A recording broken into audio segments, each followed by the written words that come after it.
In this talk, I will introduce a tool named t112, which let you find the rope gadget for rope programming like you can never do before. So it's kind of innovative tools for you to program your rope shellcode. Okay, so the motivation behind my talk is that rope programming is very hard, but on the current rope tools are not very helpful. You must still find the rope gadget yourself, and you must still change the rope gadget yourself manually. So nothing can help much. And to fix the problem, I come up with a tool named t112. And the core idea of t112 is to build around the semantic query. So you can look for the rope gadget using semantic queries rather than syntactic query. And so in this talk, I will first take a short discussion on the background of rope gadget and rope shellcode, and I introduce the problem on the current rope tools.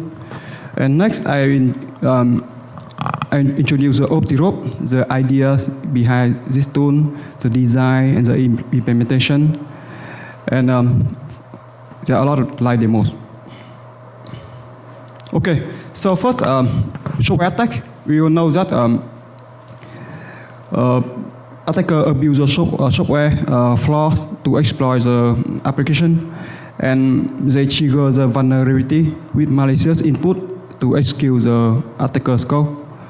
And to defend against software attack, people introduce many exploitation mitigation. So the idea is that we accept that the software can be buggy, but we make it very hard to exploit the bugs if that happens. And people introduce many mitigation mechanisms, but on this talk I focus on data executable prevention, or DEP. DEP is very widely deployed nowadays. It makes sure that input data from the attacker is unexecutable. So the input cannot embed the malicious payload inside anymore. And DEP was introduced into the hardware level and present in all the modern system nowadays. So DEP is everywhere. However, DEP is not perfect. To bypass DEP, people introduce return-oriented programming techniques, or LP in short, and LP can be used to defeat the DEP.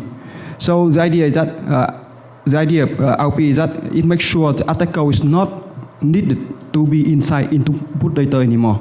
So you can defeat the DEP by its defense, and the LP becomes the main technique to write shellcode nowadays.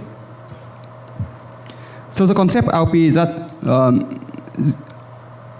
we don't use code injection anymore, but we use available code in exploited memory space of the vulnerable application, and we abuse the code snippet, or we can call that LP gadget, and we change all the LP gadget together to execute some actions that we want.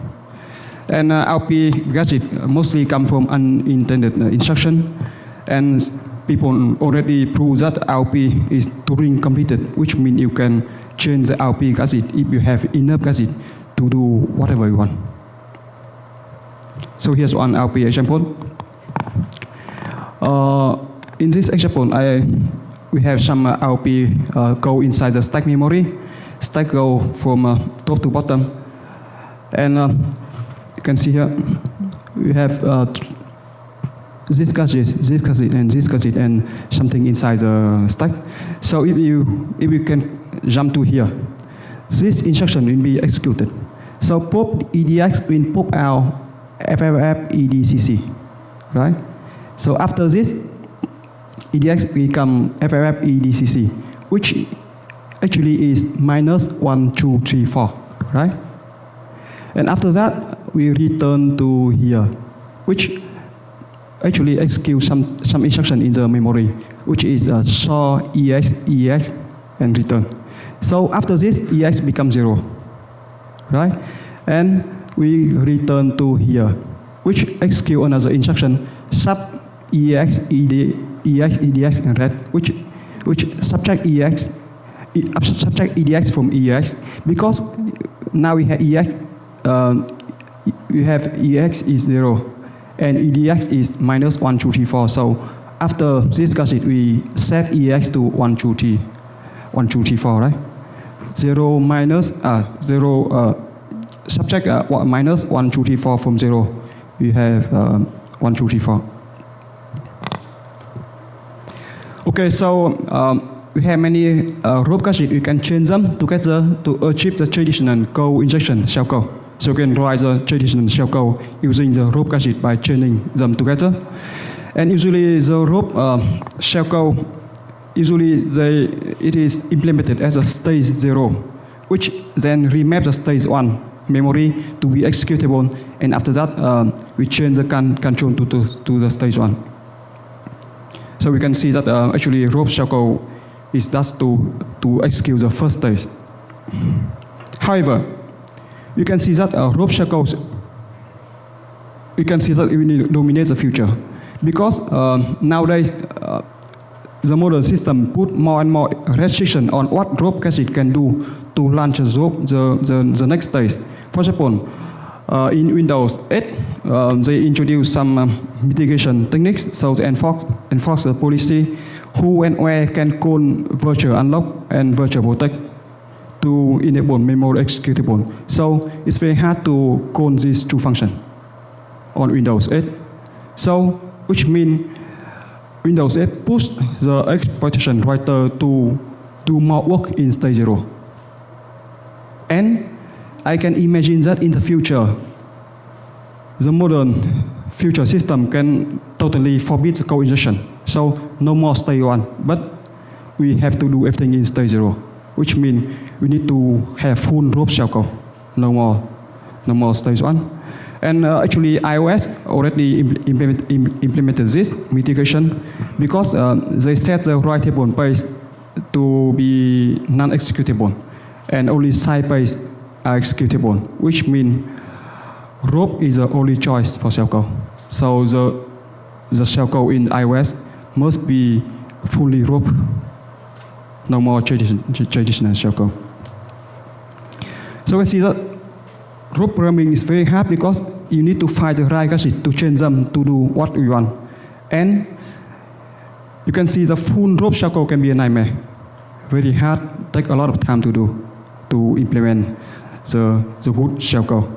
And however, we can use the rope tools to help your shell to find the right gadget and change them.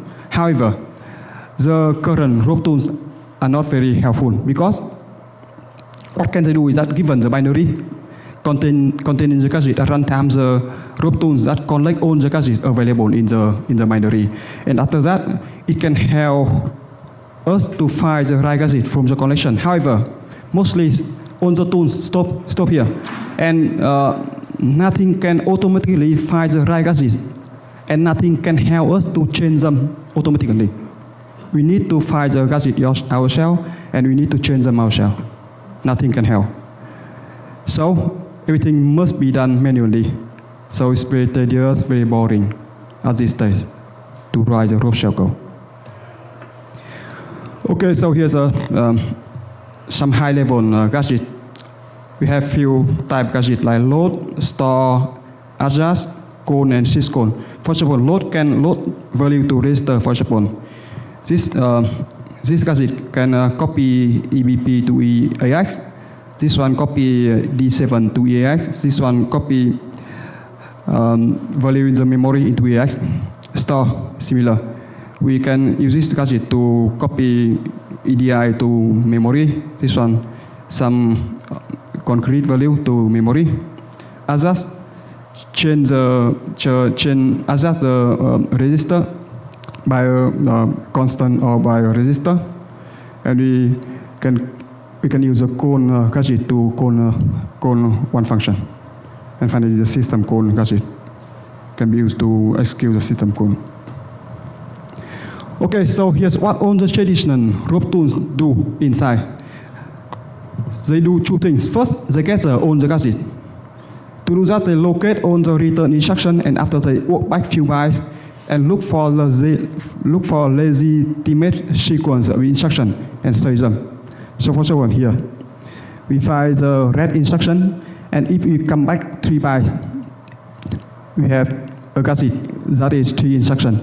But if we come back 4 bytes, we have 1 instruction, and so on. So that's how on the rope tools locate and get on the gadgets.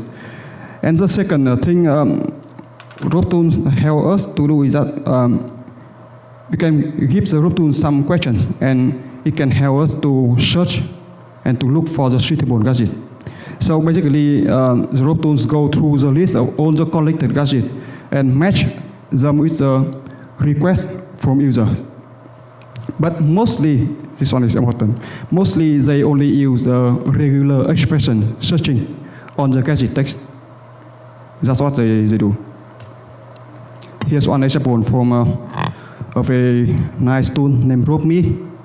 So you can see here, to find all the gadgets that copy something to EAX, they give we give RopeMe the query like this: move register 30-bit register and something behind. So we have the return like this. Everything's about copy something to EAX. So you can see that this kind of searching is very typical in all the rope tools. They use some very simple syntactic searching, some regular expression searching, right? So the problem of all the tools is that syntactic searching is very easy to implement and is a universal solution and proven. So all the rope tools implement this syntactic searching, mostly based on regular expression searching. But the problem is that the result from the search is not complete, which means rope tool don't find all the gadgets for you. Second, it don't find everything, but it can miss something. Next, it might return many irrelevant gadgets, which means those gadgets that's not helpful at all, cannot be used. And it's very time-consuming use rope tools nowadays because you need to repeat trial and error, repeat with different searching query to find the right gadget for you. And sometimes because we don't have many gadgets, so we must use them properly. But all the rope tools currently cannot help you to do that.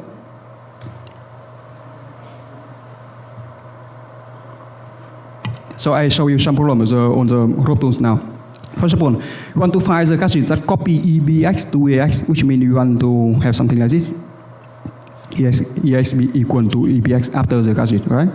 So the factor answer is that we do many syntactic searching, mostly based on regular expression. For example, we search for something like this, copy something to EAX, and hopefully we have this gadget, right?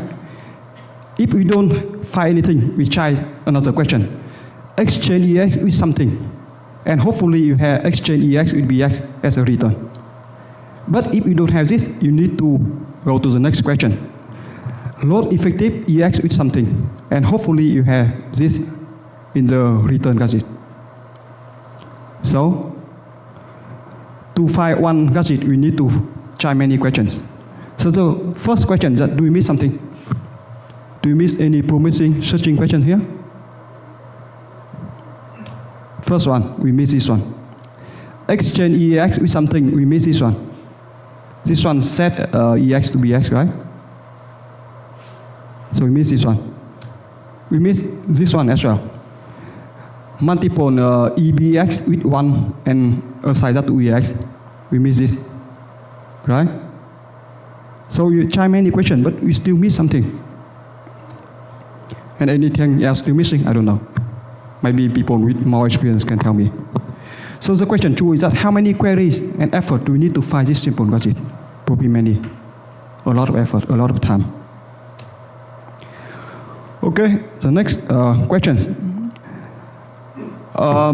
We still need to find the gadgets that copy EBX to EX. Now, can you tell me which syntactic query can find the below gadget?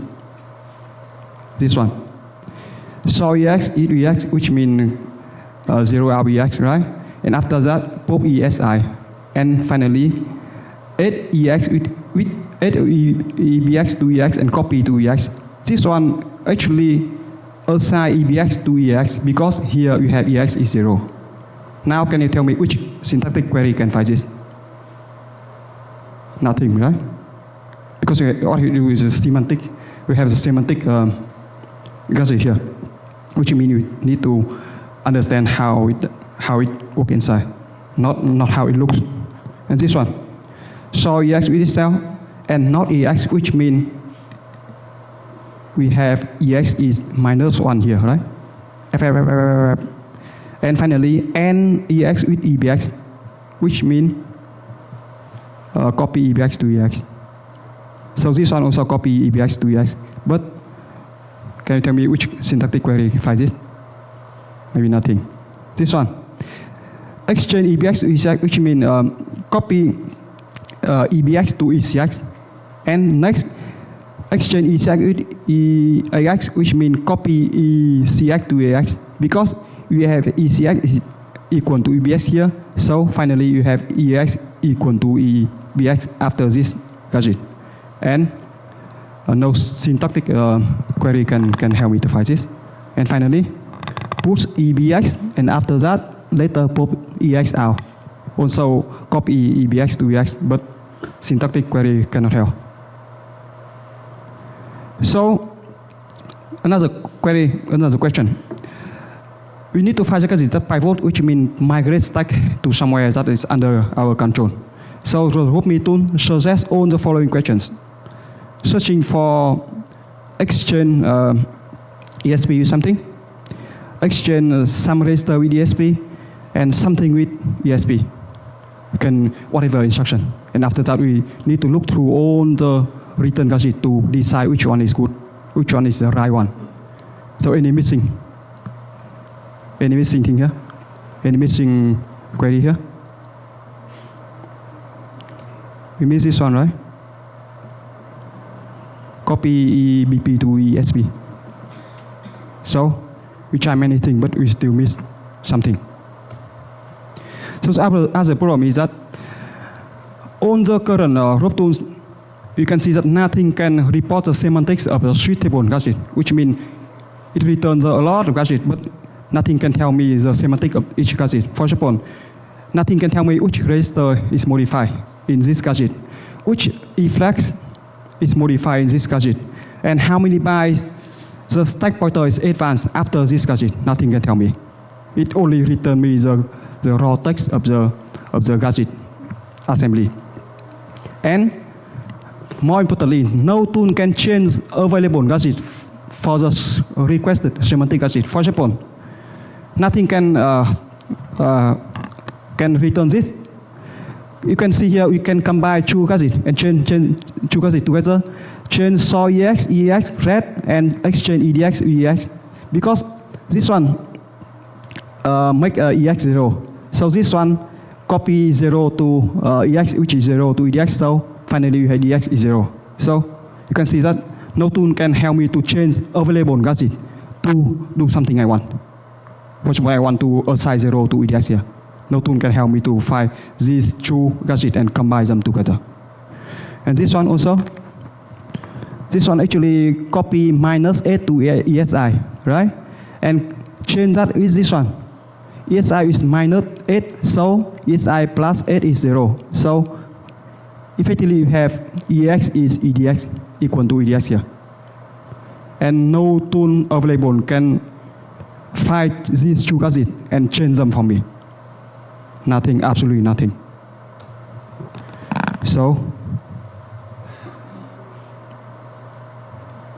because everything sucks, so we need to have some solution. And I came up with a tool named OptiRope, which can help you to find the gadget like you can never do before. So here's what I want for the OptiRope. First, I want to do semantic searching rather than syntactic searching. So the idea is that The semantic query, I use semantic queries rather than syntactic query, which means I rely on the meaning of the gadget, but not how the gadget look like. Not syntactic, but semantic. For example, here's my semantic query. EX equal to copy the value in the memory pointed by EBX to EX. And this query can return these two gadgets. Sorry, this one should be inside the mark here. And this query, ESI equal to EDI, which means I want to copy EDI to ESI. This one should return these two gadgets. Right? So the idea is that I want to use semantic query, which specifies the semantic meaning of the gadget. And OptiRope should return me everything that match the request. Second desired one is that OptiRope should allow me to specify some option so I can filter out the gadget return. For example, I want to specify I only want the gadget that modify this register and don't modify this register.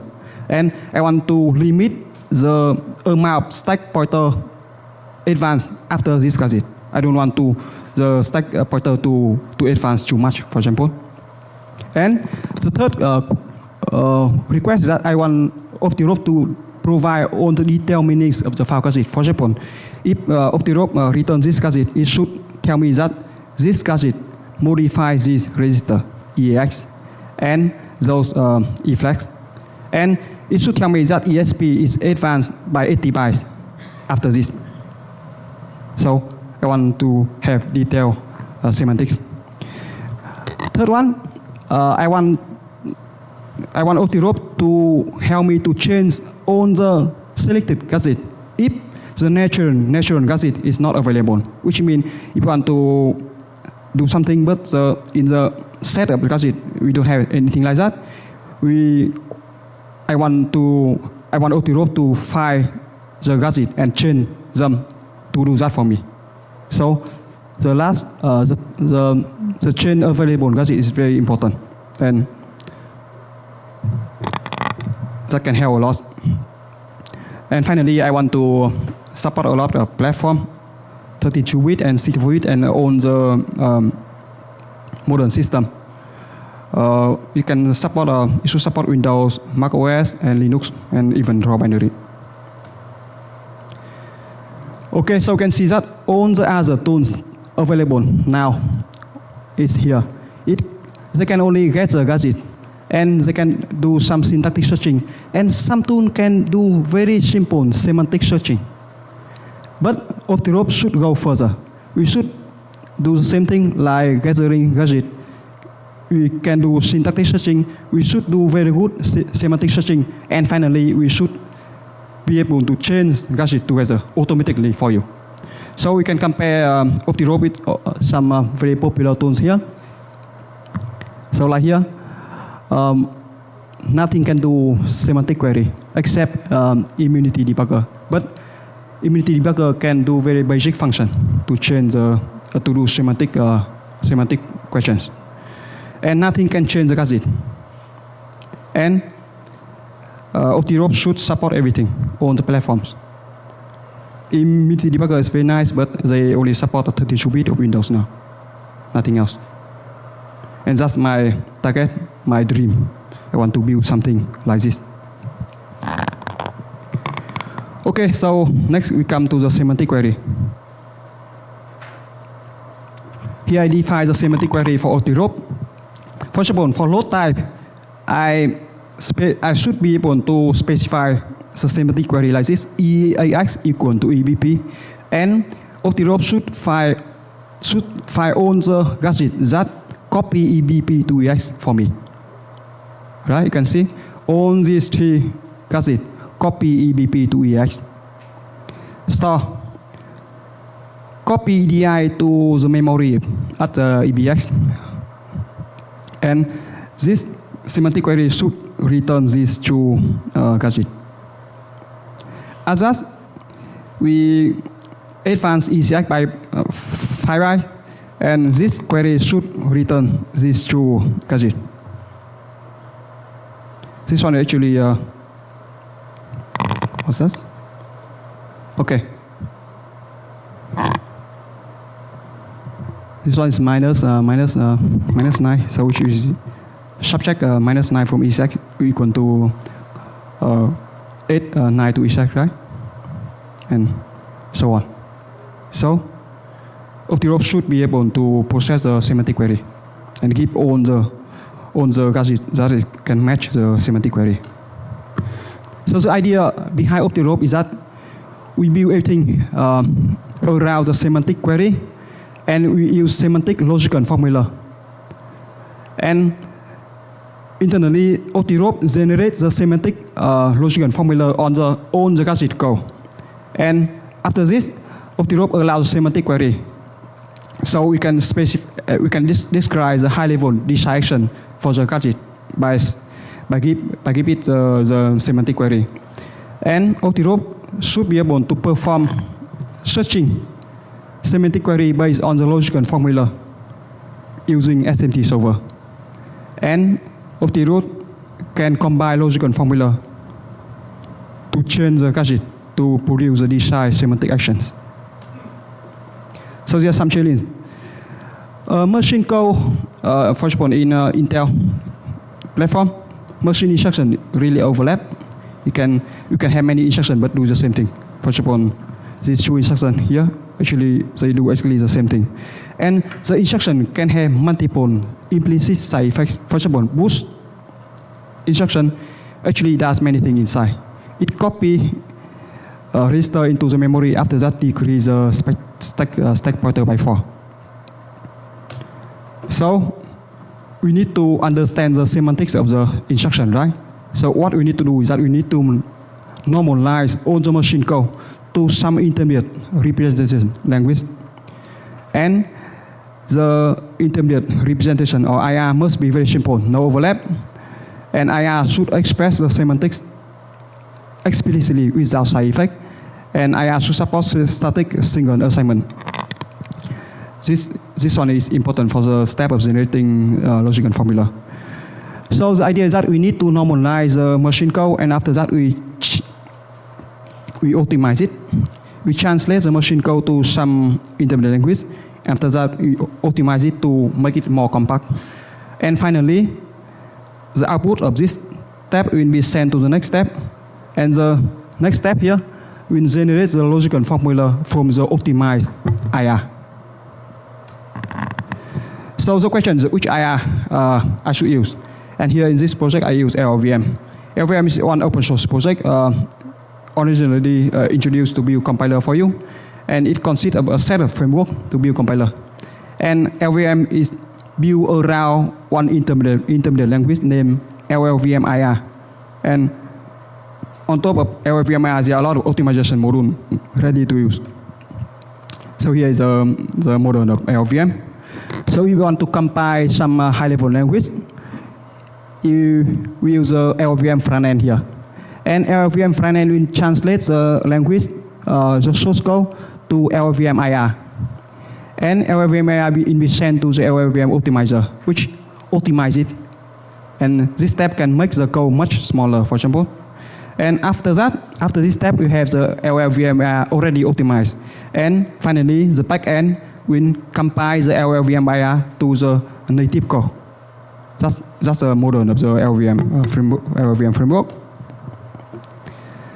So the idea is that the LLVM IR is something very simple, independent of architecture. And it's kind of register-based machine with unlimited number of virtual registers. Register can have high-level type like float, integer. It can have pointers. It supports single static assignment by nature, by default. And when you compile from source code to LLVM IR, we have LLVM bitcode. And there's some, at least here's some instruction for you, LLVM instruction. So LLVM has very small number of instructions, only 31 instructions. And they have instruction to add, to do arithmetic operation, to do bitwise, to branch, and to access to memory, things like that. So it's quite similar to the low-level assembly. And here's an example. If we compile the code on the left side from C code to the LVM, we have the code on the right side. And the code on the right side is in LVM IR, which does the code on the left side. That's in C. Okay, after the front end, we send the LVM bit code to the optimization, and optimization can help you to optimize the code to be much smaller, much faster, for example. And there are a lot of optimizer already available in LVM, and you just need to use it. You don't need to do anything. So why I choose LLVM IR? Because this LLVM is very good for normalization phase. And they already provide a handy framework so you can process the output IR very easily. And finally, we can just use available optimizer in LLVM to optimize the output after you translate the machine code to LLVM. So there are many advantages, and that's why I choose LLVM. So see how it works in the normalization phase. I translate the machine code to LLVM. After that, I send the output, which is the LLVM bit code at this stage, to LLVM optimizers. And you can help me to optimize the code to be something still in LLVM form, but smaller and more compact. And here's one example. On the left side, you can see one Intel instruction. And on the right side, I translated that instruction to the LLVM IR. And you can see the code on the right side is actually quite longer, because we need to express on the implicit semantics of the Intel instruction. For example, you can see here we have a lot of instruction to update the flag register, the E flags registers. Okay, skip some slide, not very important. So here is one example. On the left side, on the yellow block, we have the machine code, and we compile this machine code to very long code in the pink block. And after this, I optimize the code in the pink block and have something very simple here. Why? Because here you can see the machine code here. Sort EX with each cell. After that, exchange EBX with each cell. Exchange EBX with each cell actually does nothing, right? This one is that instruction. And add high to EX, because after this EX is 0. So finally, what this code does is simply copy true to EX, right? And that's why the optimized code is very short. So you can see the optimizer in LVM is very, very nice. You can do the automation very well. Okay. Next, because we use SMT solver in this project, so I introduce briefly about SMT solver. So SMT solver is kind of theorem prover based on the decision procedure, and SMT solver can work with logical formula on different theories. And most importantly, SMT solver can prove the satisfiability or validity of the logical formula. You can tell me that the logical formula is right or wrong, true or false. And in the case the formula is true, you can tell me the context, in which context the formula is true, and so on. And more importantly, SMT solver is SMT language is very suitable to express the behavior of the computer program. So in this project, I use Z3 SMT solver, which comes from Microsoft. Very nice project, open source, support Linux and Windows, have binding for C++ and Python. Support bit vector theory, so can model the arithmetic and logic operation. Support array theory, so can model memory access. So here's how we generate the logical formula from the machine code. For example, here's some malware like this. Copy 48 to ESI, copy 207 to EDX, and you have the logical formula like ESI equal to 48 and EDX equal to 207. It's easy, right? This logical formula express what this code does. And here, in case we have control, we have the control flow inside the machine code, we need to consider that for branches. Like here, we have 2 branches, jump if equal to somewhere, so we need to express the semantic of the branches here, the 2 branches.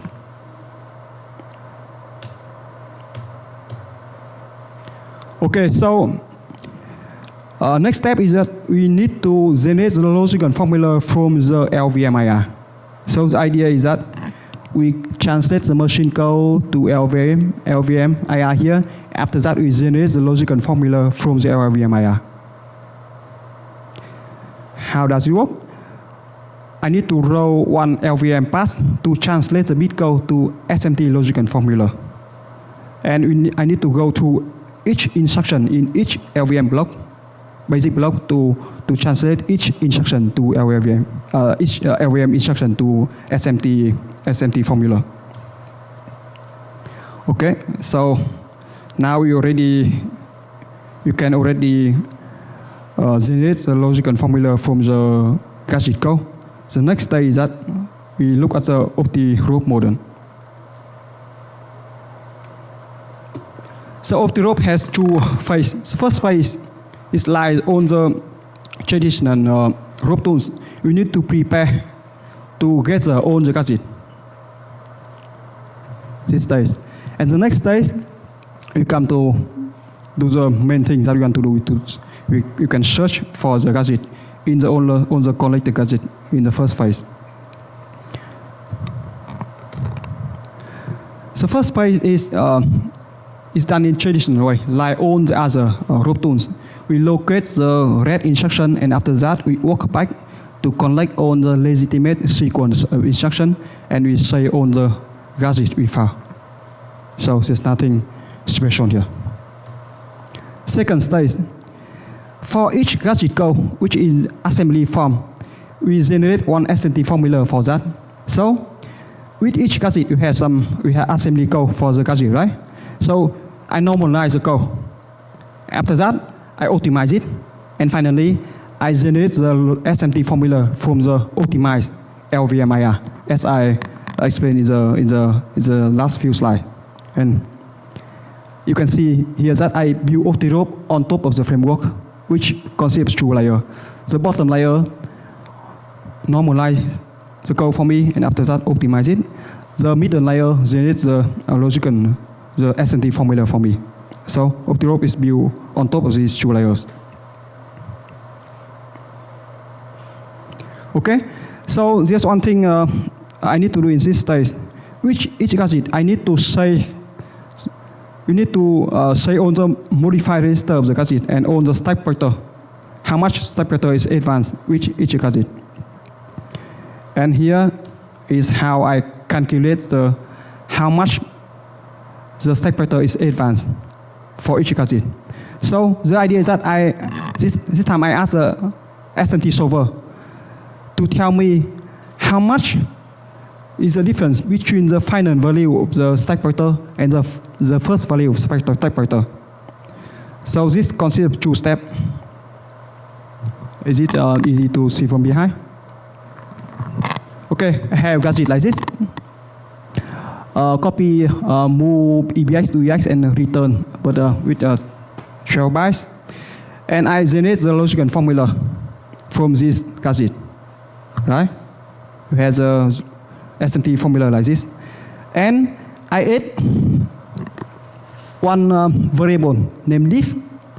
Diff is the difference between ESP1, which is the final value ESP of this gadget, subject minus to the first value ESP1. And I ask the solver for the model of this SMT formula. This one is always satisfied. SMT solver can always find the diff value, right?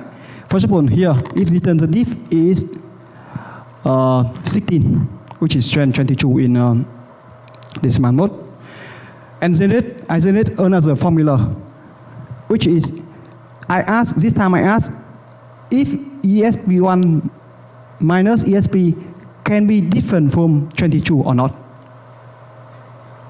And again, I try to show this formula.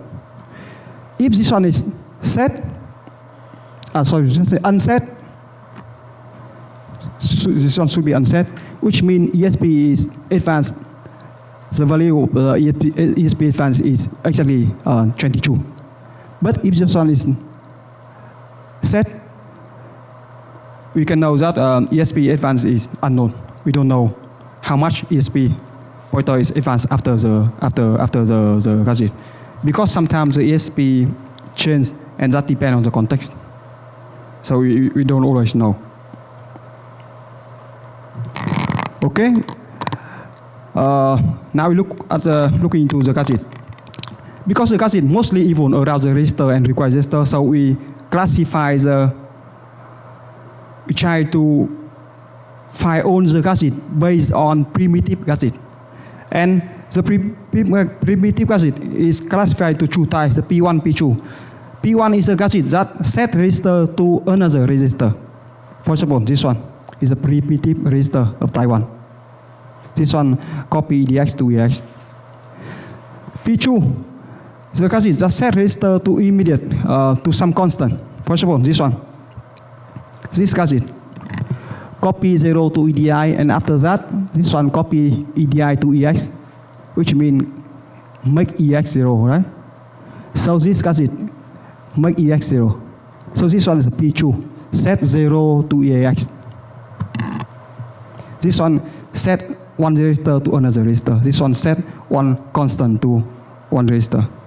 So we need to find all the primitive gadget from the set of collected gadget. Okay, so again, I classify the primitive gadget into two types. First one is natural gadget. Second one is chain gadget. It's a natural gadget. We just pick the gadget as is. We don't do anything. Gadget is there. We take it. And it's a natural gadget. We classify it into two types, PN1 and PN2. PN1 set register to another register. This one, for example. PN2 set some constant to register, like this. And the third one is free register gadget, which means we can set any value to one register. And on this register, I use a pop gadget, which set register to the value popping out from the bottom of the stack. So we can freely get any constant to the register, for example, here. This one pop EAX from the stack memory. So we can push something, can be anything into the stack, and after that it pop it out. And this one can set EAX to anything you want. And this type of gadget is very important. Second one is chain primitive gadget. This type of primitive gadget should help me to chain different gadgets together, combine them together, so I don't need to do that manually. So again, I classify the chain primitive gadget to three types: PC1, PC2, and PC3. PC1 copy one register to another register, like this. This one copy EDX to ECX, and after that copy EDX to EAX. Oh, sorry, there's one mistake. Should be EDX here, ECX here, and this one finally copy EDX to EAX.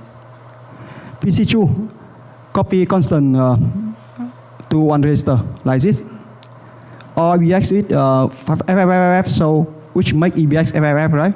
And after that, exchange EBX with EX, and finally we have EX equal to FFFF. The third one, which is very interesting, we have gadget that derive from computed equation, and this one we require the constraint to achieve the target gadget. For example, here, this one, what it does, multiple 0 with something and copy to ECX, which mean copy 0 to ECX, right? And here, add EAX to ECX, because ECX is 0, so After this, you have ECX equal to EAX, right? This one, we have some computation. So you need to have some computation, and how to do that is the question. Okay, so the first one, P1. P1 is to find all the natural gases that copy one register to another register. So what I do is that I generate the SMT formula from the gadget. And after that, I try to prove if this gadget is equivalent to another gadget. And this case, I want to prove that ESI equal to EX, right? So I generate the SMT formula for this one, and I add another formula here, ESI equal to EX, and I try to prove G and F are equally. And if this works, I can tell that ESI equal to EX after this. If this one is unset, ESI is not equal to EX. That's a PN1. Okay, here's a demo.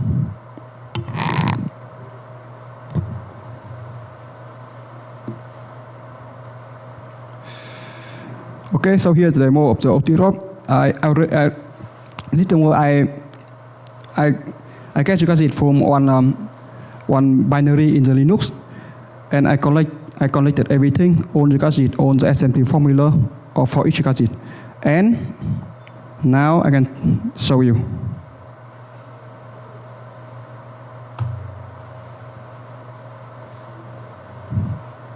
Here's the question. Can you see that? This one is a file that contains all the gadgets I collected. And what I want is that I want to find all the gadgets that copy EDX to AX. Right?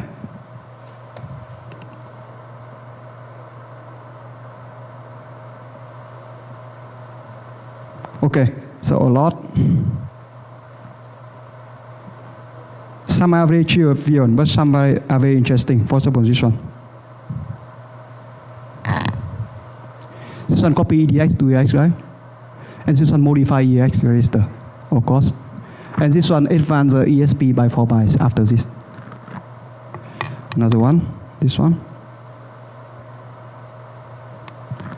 Exchange EDX to EX, so copy EDX to EX and return something. What is interesting here? Okay, you can see a lot of gadgets, but they all do the same thing, copy EDX to EX. Okay, the second type, PN2, copy constant value to register. So this one is a bit different. Like this gadget. Copy 0 to EDI, and after that, copy EDI to EDX, which means copy 0 to EX, right? So this gadget is set 0 to EX, right? So I generate the logical formula, the SMT formula. And after that, I add something. I try to find if this one has constant value. So I try to find the model of this one, and this one return the result, tell me that EX is always equal to 0 after the gadget. And I can check that again. I can insert another formula here. I ask SMT solver if EX can be different from 0 or not. And again, I feed it to the SMT solver. If this one is unset, which means EX is always 0. If this one is set, EX can be different to 0. It depends on the context. But in this case, EX is always 0. So here's another demo.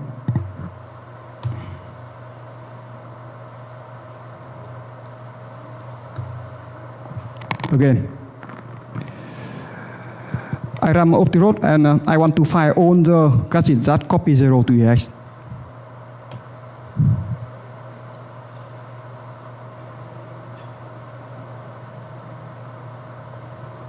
See? A lot of different things. And here something very interesting. This one. You can never find this one with syntactic searching.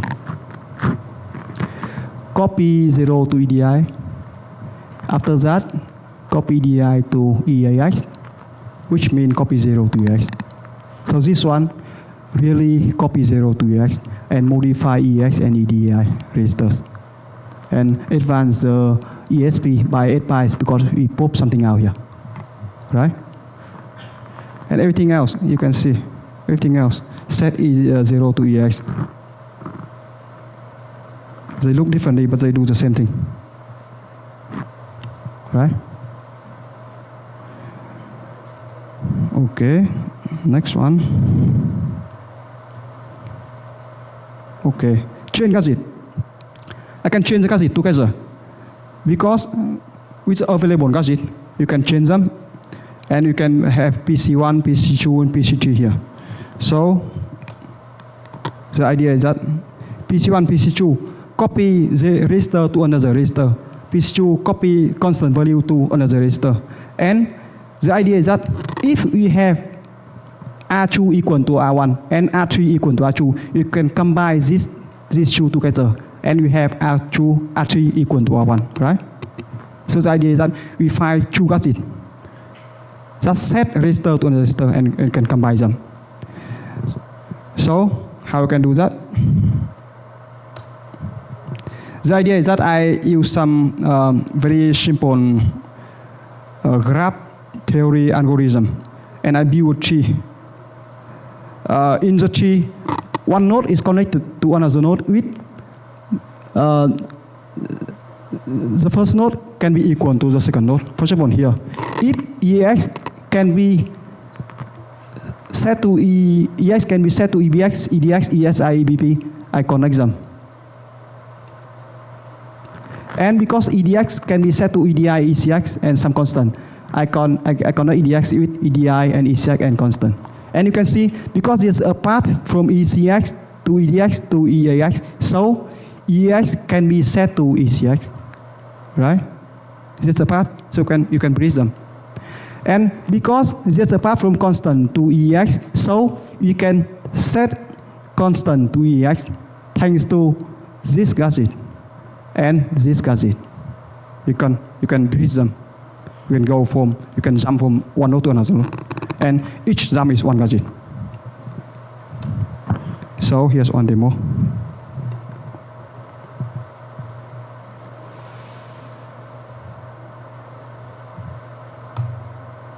Okay, here's one demo and you can see how effective this is.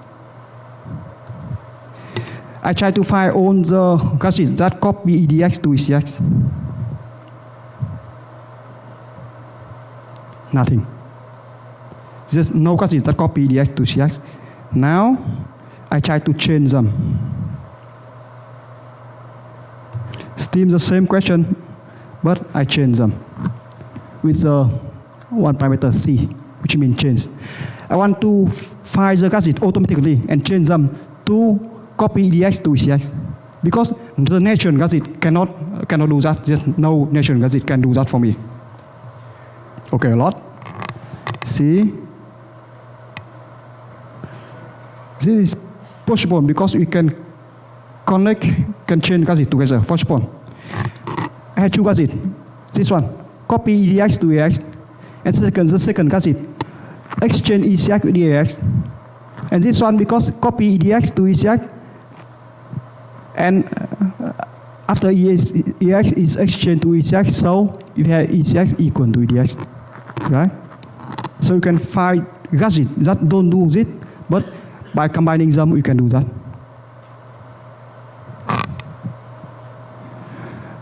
My time is already running out, so probably I should just focus on demo. Okay, you can read the slide later. This one.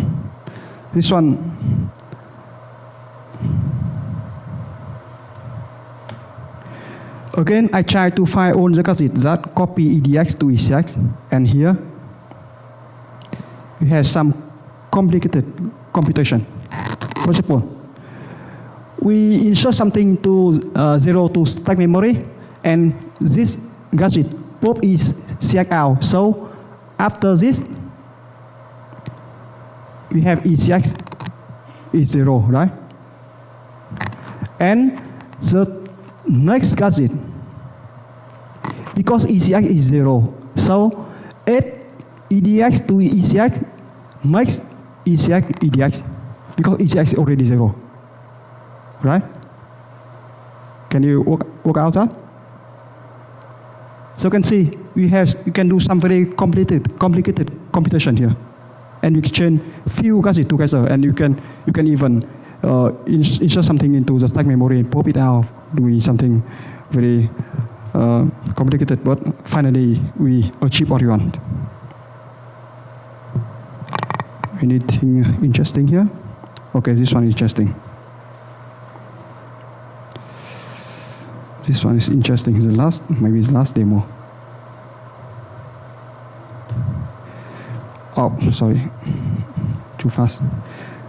I want to find only gadgets that advance ECX by 14 by. See, because there's nothing that advance ECX by 14 by. Optirope find two gadgets for me and change them. The first one, advance ECX by 4 by. The second one, advance ECX by another 10 by. So totally, we advance ECX by totally 14 by, right? So you can see Optirope is very, very smart. Finally, because I'm running out of time,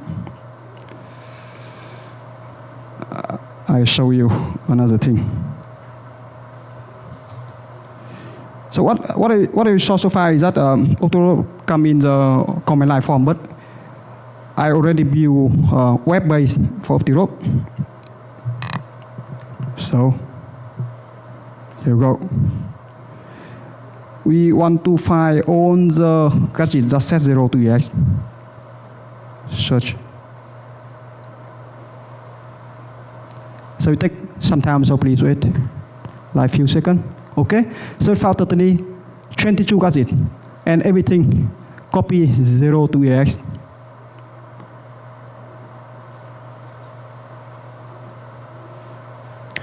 I put everything together into one web form. Okay, so here is that this one. This one modify ESI, right?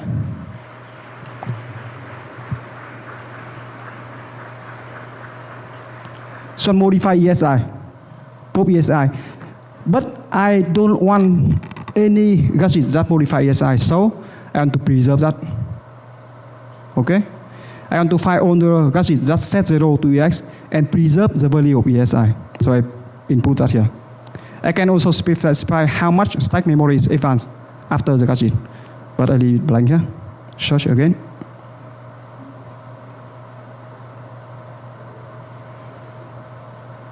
Okay, this time it filtered out 7 gadgets and it returned me 15 gadgets, only 15 gadgets.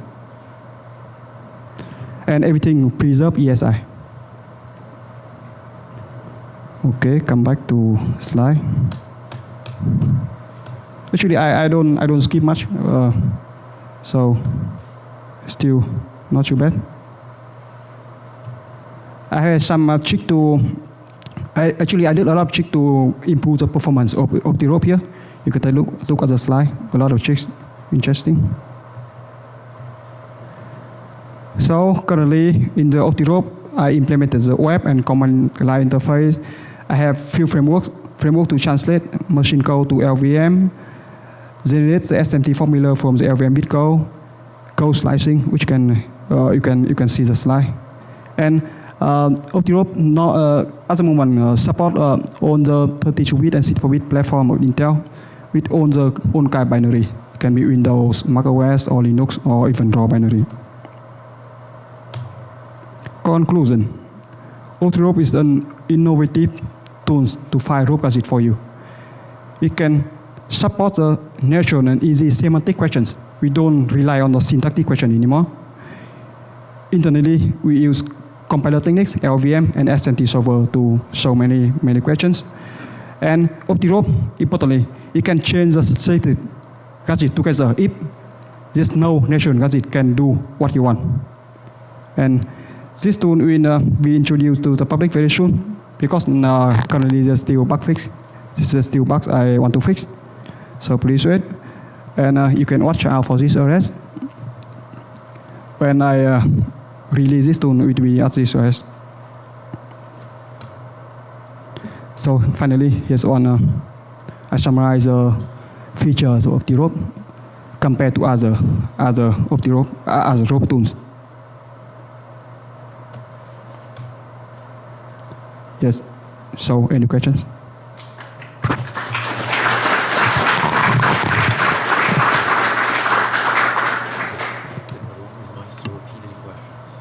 Sorry?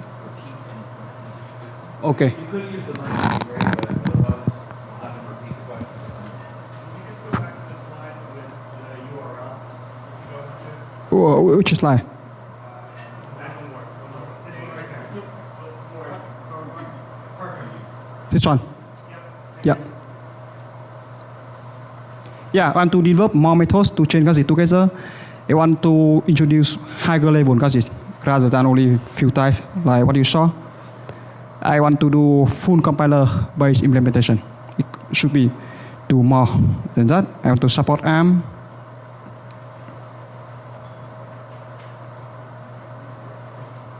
Because now OptiRope only support Intel platform. How are you going from assembly to LLVM? Sorry, can you? How are you translating from assembly x86 to LLVM? Okay, I have one slide here.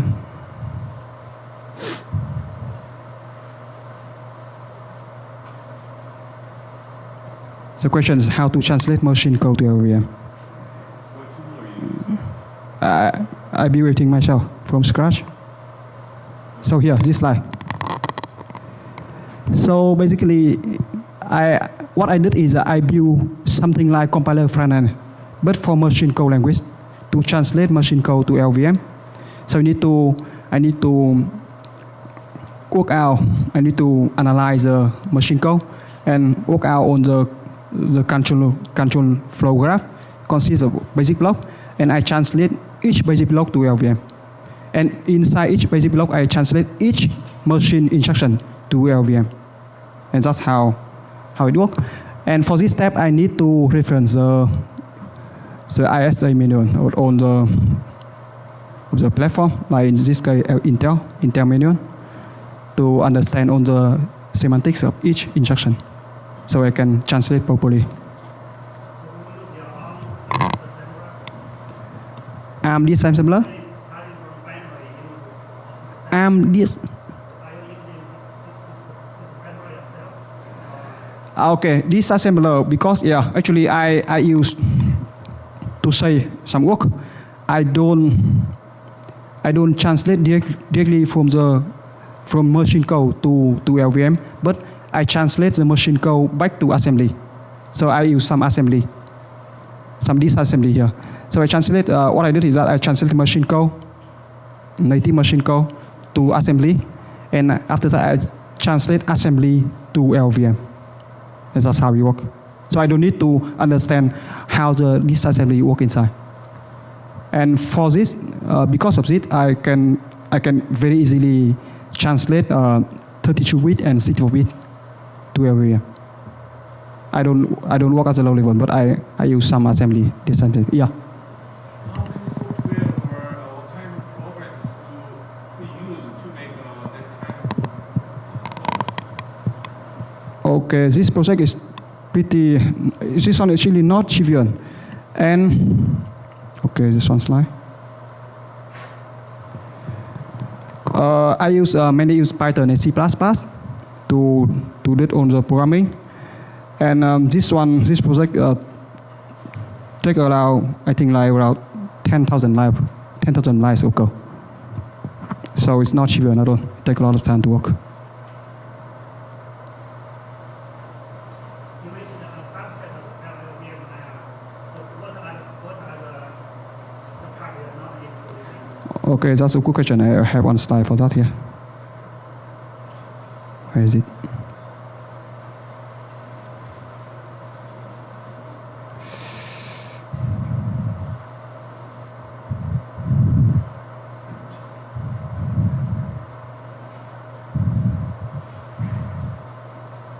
Okay, this one.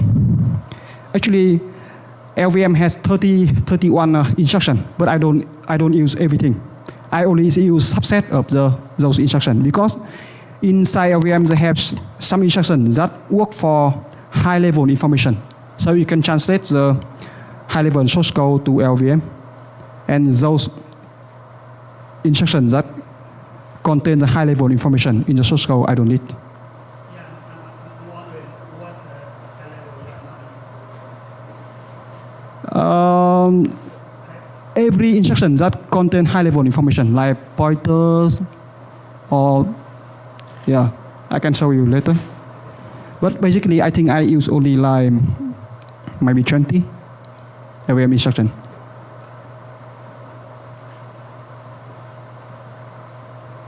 Any more questions?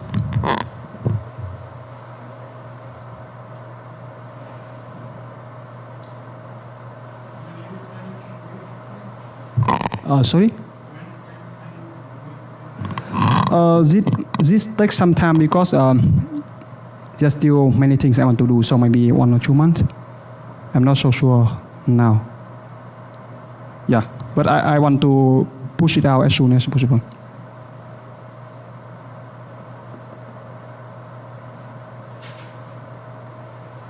So no more questions? Thank you very much.